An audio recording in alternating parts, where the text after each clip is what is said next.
Awukodwa baphi abantu-ke namhlanje abazothi God remember me. Ngifuna ukukhuluma ngaleyo message nje ukuthi inkosi ngicela ungikhumbule nami. uNkulunkulu ngelinye ilanga wamkhumbula uNoah phezu kwezwi ayelikhulumile uJehova kuNoah, wathi Noah, hamba ungakhela umkhumbi, uthathe zonke iy'lwanyana ezinwabuzelayo uyifake phakathi.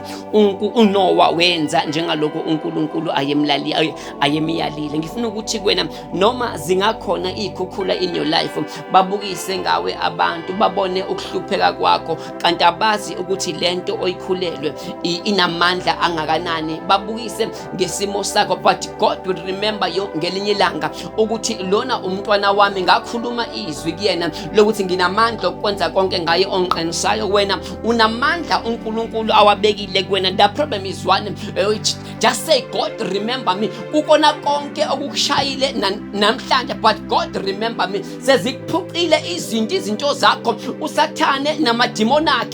Abantu babukisa ngesimo sakho, babukisa ngokuhlupheka kwakhe ekhaya lakho, but God remember me. Khumbula lento engikhulelwe, izwi lakho olifakile kumina. God remember me. Athi uDavide mebhala kahle, njengenduzela ilangazelela amanzi emfuleni, kanjalo umphefumulo wami ulangazelela wena. But God remember me. Abantu sebebukise ngesituation engibhekene nayo, babukisa ngekhaya lami, babukisa ngomndeni wami, babukisa ngengane zami. Usuyakhala ubusuku nemini, izinyembezi zakho seziphenduke umqamelo, but God remember me.